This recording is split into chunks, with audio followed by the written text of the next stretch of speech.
And just like that, a ceasefire is signed. But don't be fooled. This is no grand peace deal. It's a pause, a fragile truce held together by the thinnest of threads, with hostilities ready to reignite at the slightest provocation. The agreement between Israel and Hamas paves the way for a prisoner-hostage exchange and a limited repositioning of Israeli forces in and around the Gaza Strip. In the first phase, Hamas and its allied militant factions will release 33 hostages. Civilians, female soldiers, children, the elderly and the sick. In return, Israel will release approximately 1,000 Palestinian prisoners, prioritizing those arrested after October 8, 2023, but not directly involved in the October 7th massacre. The final deal was announced on Wednesday, and the reactions were telling. What struck me most about the response was this. Before the ink on the ceasefire agreement had even dried, before it was even signed, before a single hostage was returned, before either side had even a moment to exhale, Hamas was already declaring victory. And not just any victory. According to Khalil al-Hayya, one of Hamas's senior leaders, who, from the comfort of his 5-star luxury hotel in Qatar, helped negotiate the ceasefire, this was a historic moment. Israel, he claimed, had been defeated, and Hamas had thwarted all of Israel's goals. And then the crowning statement. He called October 7th a day of unfathomable horror, of murder, rape and devastation, the deadliest day for Jews since the Holocaust. A military accomplishment and a source of pride for the Palestinian people. And no sooner had al-Hayya issued his triumphant declaration than the celebrations in Gaza began. Images quickly circulated of Gazans celebrating, flashing victory signs as if they had just won the World Cup. Gunfire rattled into the air. Sweets were handed out. Hamas banners waved triumphantly, and chants of Allahu Akbar echoed through the streets of Gaza.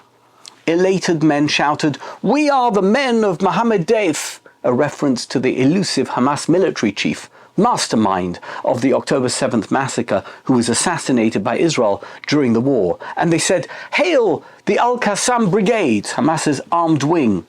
Never mind that Gaza is in ruins. Never mind that they have no economy, no security, and no functioning government.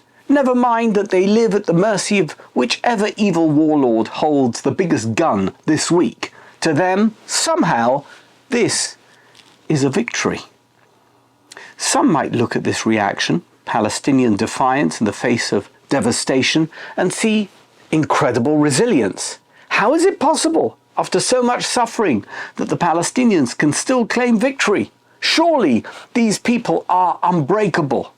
And yet, if you ask me, precisely this so-called victory mindset is their greatest weakness.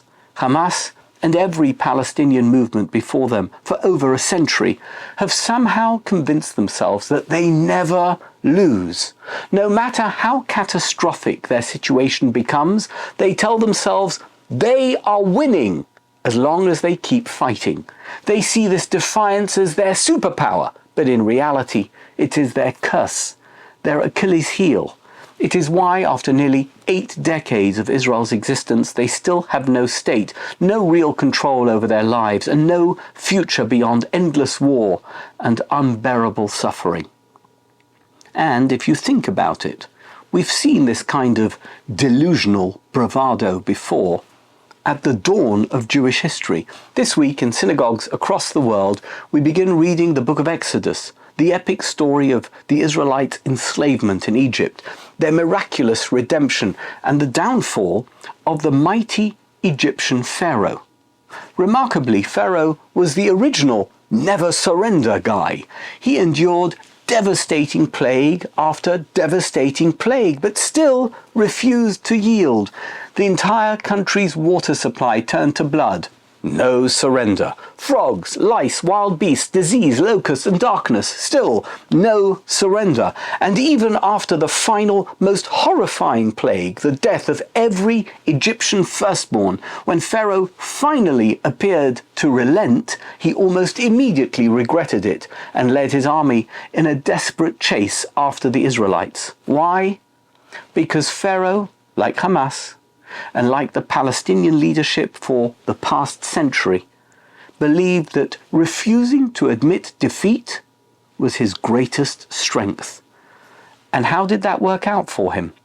The Midrash, in Mechilta, makes an extraordinary comment on the verse, "Not one of them remained," which refers to the Egyptian army after they drowned in the Red Sea. The verse's curious Hebrew phraseology, "Lo nish'ar bahem ad echad," suggests that when the Red Sea came crashing down, wiping out the most powerful army of the world, there was in fact one Egyptian who was left standing. And guess who it was?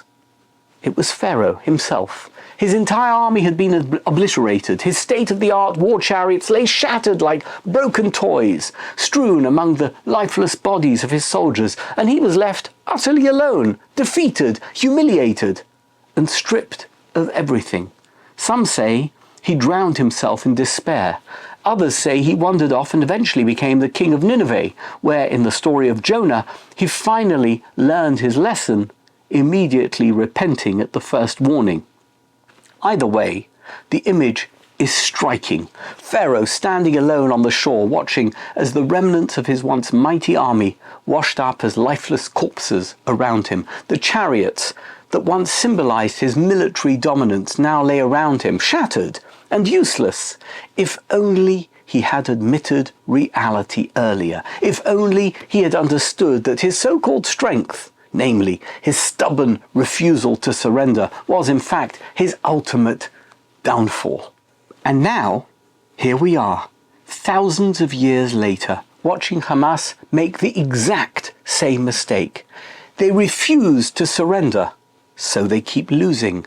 They refuse to admit they are beaten, so they remain in ruins. They refuse to acknowledge that their strategy of endless wars led them nowhere, so they stay trapped in a cycle of devastation at the mercy of men like Khalil al-Hayya, who sit safely in Qatar, sipping over-sugared tea and proclaiming their victory from the comfort of his luxury exile, all while his Qatari patrons continue to bankroll his delusions. The Jewish people, by contrast, know how to move forward. We understand that survival isn't about blind defiance. It's about considered wisdom. It's about knowing when to fight and when to build. Real strength isn't found in empty bravado that leads to inevitable self-destruction. It's found in adapting, persevering, and creating a future worth living for. Hamas looks to Pharaoh as a role model, but they should see him for what he truly was, a cautionary tale. They keep playing the same game, telling themselves they are winning, all while their world crumbles around them. They celebrate as they sink, clinging to defiance instead of recalibrating for a better future. In the end, just like Pharaoh, they will be left standing alone on the shore, watching the wreckage of their own making. Instead of noisy victory parades, the Palestinians need to confront the reality of their defeat. Only then can they begin the hard work of building a future that is better than the misery they inhabit now. The sooner they wake up to this reality, the better, for their sake and everyone else's.